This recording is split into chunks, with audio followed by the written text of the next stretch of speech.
እንደምናመሻችሁ ተመልካቾቻችን ከለቱ የቢዝነስና ምጣኔ ሀብት ዘገባዎች ጋር ናትናኤል በላይነህ ነኝ።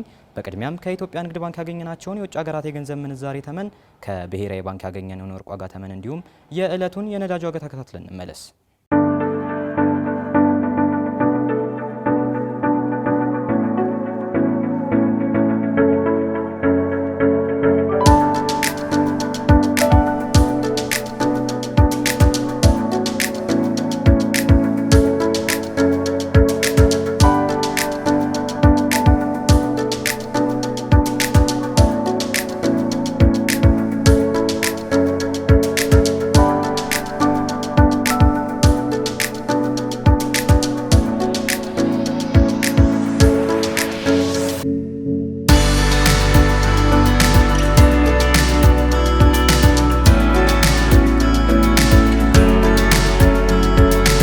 ኢትዮ ቴሌኮም ዘመን ገበያ የተሰኘ ዲጂታል የግብይት ስርዓት በይፋ ማስጀመሩን አስታወቀ። ዘመን ገበያ ዲጂታል ኢትዮጵያን ከማድረግ አኳያ የራሱን የሆነ አስተዋጽኦ እንደሚያበረክት ፍሬህይወት ታምሩ ተናግረዋል። የኢትዮ ቴሌኮም ዋና ስራ አስፈጻሚ ፍሬህይወት ታምሩ ተቋሙ በዛሬው ዕለት በይፋ ያስጀመረውን ዘመን ገበያ የተሰኘ ዲጂታል ግብይት ስርዓት በኢትዮጵያ በገጠሩ ተበታትኖ የሚገኘውን የንግድ ስርዓት በማዘመን የሚያሰለጥን ነው ብለዋል። ዋና ስራ አስፈጻሚው አክለውም ዘመን ገበያ በገጠሪቱ ኢትዮጵያ ያለውን የንግድ ሁኔታ የሚያሳልጥ ከመሆኑም በላይ ጊዜ ቆጣቢ ነው ብለዋል። በተለይም በአምራችና በነጋዴው መካከል የግብይት እጥረት መኖሩን አስቀድመው ዘመን ገበያ ይህንን ክፍተት የሚፈታ ነው ብለዋል። በተለይ አምራቹ ወደ ገበያ፣ ነጋዴውም ወደ ከተማና መሰል የንግድ መዳረሻዎች ለመውሰድ የሚያወጣውን ጊዜና ገንዘብ በማስቀረት ዘመን ገበያ የኑሮ ውድነትን ለመቀነስም የራሱን የሆነ በጎ ሚና የሚጫወት እንደሚሆን አብራርተዋል።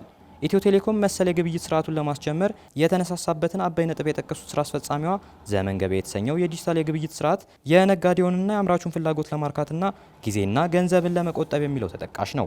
ዘመን ገበያ የተገነባው በመላ ሀገሪቱ የተስፋፋውን የኔትወርክ መሰረተ ልማት መሰረት በማድረግ ስለሆነም ዘላቂነቱም ሆነ ደህንነቱ የተጠበቀ መሆኑን የሚያጠያይቅ አይሆንም ተብሏል። እንደ ተቋም የሚታወቁት ማሻሻያዎችን በማድረግ እንደሆነ የገለጹት ስራ አስፈጻሚዋ ዘመን ገበያ የተሰኘውን ዲጂታል የግብይት ስርዓትንም በማሻሻልና ከዘመኑ ጋር በማዘመን ብቁ እንዲሆን ይደረጋል ብለዋል። የግብይት ስርዓቱ ከቴሌ ብር ጋር የተያያዘ በመሆኑ የግብይት ስርዓቱን በፍጥነት እንዲሳለጥ የሚያደርግ ስለመሆኑም ተነስቷል። የኢትዮጵያ ካፒታል ገበያ ባለስልጣን በህገ ወጥ መንገድ ሰነድ መዋዕለ ንዋዮችን በሸጡ ግለሰቦችና ድርጅቶች ላይ ምርመራ መጀመሩን አስታወቀ። ባለስልጣን መስሪያ ቤቱ ምርመራውን የጀመረው የቀረቡ ቅሬታዎችን ተቀብሎ ስለመሆኑ በሰጠው ጋዜጣዊ መግለጫ ገልጿል። መሰረት ነቃ ያጠናቀረውን ብርሃን እሸት እንደሚከተሉ ያቀርበዋል። የኢትዮጵያ የካፒታል ገበያ ባለስልጣን በካፒታል ገበያ አዋጅ ቁጥር 1248/2013 የተቋቋመ ራሱን የቻለ የህግ ሰውነት ያለው በኢትዮጵያ ውስጥ የካፒታል ገበያን የመቆጣጠር ኃላፊነት የተጣለበት ተቋም መሆኑ ይታወቃል። ባለስልጣኑ ኢንቨስተሮችን የመጠበቅ ሰነደ መዋዕለ ንዋዮችን የማውጣትና የግብይት ስርዓት ባለው ፍትሃዊነት፣ ቅልጥፍናና ግልጽነት በሰፈነበት ሁኔታ የሚካሄድበትን የተሟላ የካፒታል ገበያ ስነ ምህዳር እንዲኖር የማድረግ ዓላማ ያለው መሆኑ በሰጠው መግለጫ ጠቅሷል። ተቋሙ የካፒታል ገበያው ተአማኒ እንዲሆን በማድረግ መዋቅራዊ የአደጋ ስጋቶችን መቀነስና የረጅም ጊዜ ኢንቨስትመንቶችን የሚያበረታታ ምቹ ሁኔታዎችን በመፍጠር የካፒታል ገበያን የማስፋት ዓላማን ያነገበ ተቋም ነው ብሏል። በመግለጫው ባለስልጣኑ በአዋጁ አንቀጽ 5 እና 6 በተሰጠው ስልጣንና ኃላፊነቶች መሰረት ባለስልጣኑ ለባለሀብቶች ጥበቃ ለማድረግ የካፒታል ገበያ ማሰባሰብን በማመቻቸትና ዘላቂ የኢኮኖሚ እድገትን በጠንካራ የቁጥጥር ማዕቀፎችና ስትራቴጂካዊ ውጥኖች ለማስተዋወቅ ቁርጠኛ ነው ብሏል። መግለጫው አክሎም ባለስልጣኑ የቁጥጥር ማዕቀፎችን የማዘጋጀት ስልጣን በአዋጅ የተሰጠው በመሆኑ የሰነደ መዋዕለ ንዋዮች ለህዝብ ማቅረብና ግብይት መመሪያና የካፒታል ገበያ አገልግሎት ሰጪዎች ፍቃድ አሰጣጥና ቁጥጥር መመሪያን ጨምሮ የተለያዩ መመሪያዎችን ማውጣቱን አስታውቋል። በተጨማሪም የሰነደ መዋዕለ ንዋዮች ለህዝብ ማቅረብና ግብይት መመሪያ ቁጥር 1030/2017 መሰረት ለህዝብ የሚቀርቡ ሰነደ መዋዕለ ንዋዮች ይመዘገባል። እንዲሁም ሰነደ መዋዕለ ንዋዮች ለህዝብ ለማቅረብ የሚደረጉ ማስታወቂያዎችን ይቆጣጠራል ብሏል።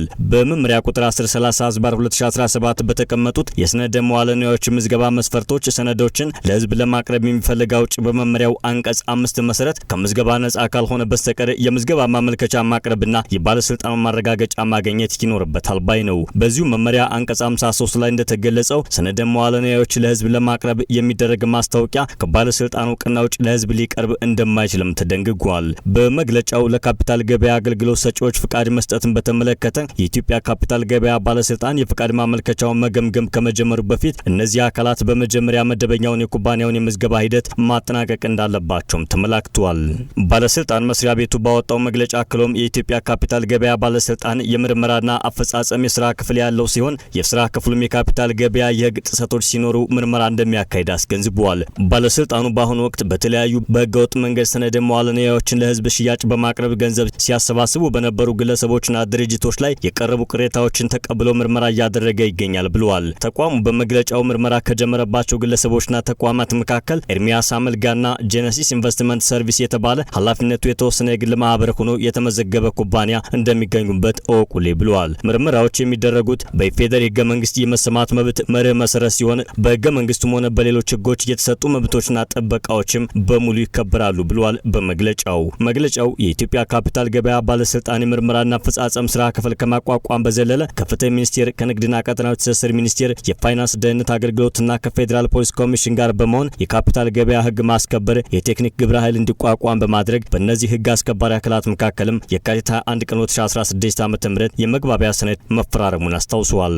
ሰነዱ ከተፈረመ ጊዜ አንስቶም ባለስልጣን መስሪያ ቤቱ ከግብረ ኃይሉ ጋር በቅርበትና በቅንጅት እየሰራ እንደሚገኝ አክሏል። ግለሰቦችና ድርጅቶች ከካፒታል ገበያ ጋር ተያያዥ የሆኑ እንቅስቃሴዎች ላይ ሲሳተፉ ተገቢ የሆኑ ጥንቃቄዎችን ማድረግ እንደሚገባቸውም ምክረ ሀሳቡን አስፍሯል። በመሆኑም ባለስልጣኑ ግለሰቦችና ድርጅቶች በንግድ ድርጅቶች ምስረታ ላይ ሲሳተፉ ከንግድ ምዝገባና ከምስረታ ጋር የተያያዙ ሰነዶችን የመመዝገብና የማረጋገጥ ስልጣን ከተሰጣቸው አካላት ተገቢውን ማጣራት በማድረግ እንዲሁም ገንዘብ ከመክፈላቸውን በፊት በባለስልጣኑ ፍቃድ ከተሰጣቸው ኢንቨስትመንት አማካሪዎች ብቻ ምክር በመጠየቅ እንዲሆን ያሳስባል ብለዋል። በተጨማሪም ህብረተሰቡ የካፒታል ገበያ አገልግሎት ሰጪ ለመሆን ፍቃድ ለማውጣት በሂደት ላይ መሆናቸውን በመግለጽ ኢንቨስትመንት ከሚጠይቁ ግለሰቦችና ድርጅቶች ጋር ውል ከመግባትና ገንዘብ ከመክፈሉ በፊት በትክክል ለምዝገባ ማመልከት አለማመልከታቸውን ከኢትዮጵያ ካፒታል ገበያ ባለስልጣን እንዲያጣራ ገልጾ ፍቃድ አግኝተናል በሚል የሚንቀሳቀሱ ወይም የሚያስተዋውቁ ግለሰቦችና ድርጅቶች ጋር ከመዋዋልና ገንዘብ ከመክፈሉም በፊት ፍቃድ የተሰጣቸው መሆን አለመሆኑን ከባለስልጣኑ ማረጋገጥ ይገባል ብለዋል። ፍቃድ ሳይሰጣቸው የካፒታል ገበያ አገልግሎት የሚሰጡ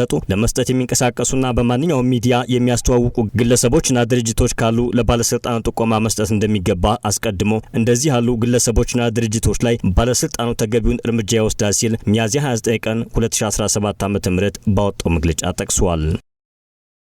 ወደ ውጭ ዘገባዎች ስናልፍ ዩናይትድ ስቴትስ እና ዩናይትድ ኪንግደም የንግድ ታሪፍን የተመለከተ ስምምነት ማድረጋቸው ተመላከተ። ሀገራቱ በተለይ ዩናይትድ ኪንግደም ከአሜሪካ በኩል የተጣለባትን ከፍተኛ የንግድ ቀረጥ ተከትሎ ልዩነት ፈጥረው መቆየታቸው የሚታወስ ነው። ጠቅላይ ሚኒስትር ኬር ስታርመር ከአሜሪካ በንግድ ዙሪያ ስምምነት ማድረጋቸውን አስቀድመው ስምምነቱ ዛሬ ማምሻውን በሁለቱ ሀገራት በኩል ይፋ እንደሚያደርጉ ገልጸዋል። የጠቅላይ ሚኒስትሩ ልዩ ቃል አቀባይ ጠቅላይ ሚኒስትር ስታርመር ለሀገራቸውና ለሀገራቸው ነጋዴዎች ጥቅም አበክረው እንደሚሰሩ አብራርተው ተናግረዋል። ፕሬዚዳንት ዶናልድ ትራምፕ በሁለቱም የንግድ አጋር ሀገራት ላይ የጣሉትን ታሪፍ ተከትሎ ጠቅላይ ሚኒስትሩ ታሪፍ እንዲቀነስላቸው ከአሜሪካ መንግስት ጋር የመነጋገር ፍላጎት እንደነበራቸው በተደጋጋሚ መግለጻቸውን የሚዘነጋ አይደለም። የአሜሪካው ፕሬዝዳንት ዶናልድ ትራምፕ በበኩላቸው ከዩናይትድ ኪንግደም ጋር ያደረጉትን ስምምነት አስቀድመው ታላቅ ከሆነች ሀገር ጋር ታላቅ ስምምነት አድርገናል ሲሉ በይፋዊ ማህበራዊ ትስስር ገጻቸው በኩል ባሰራጩት መልእክት ገልጿል ሲል የዘገበው ቢቢሲ ነው።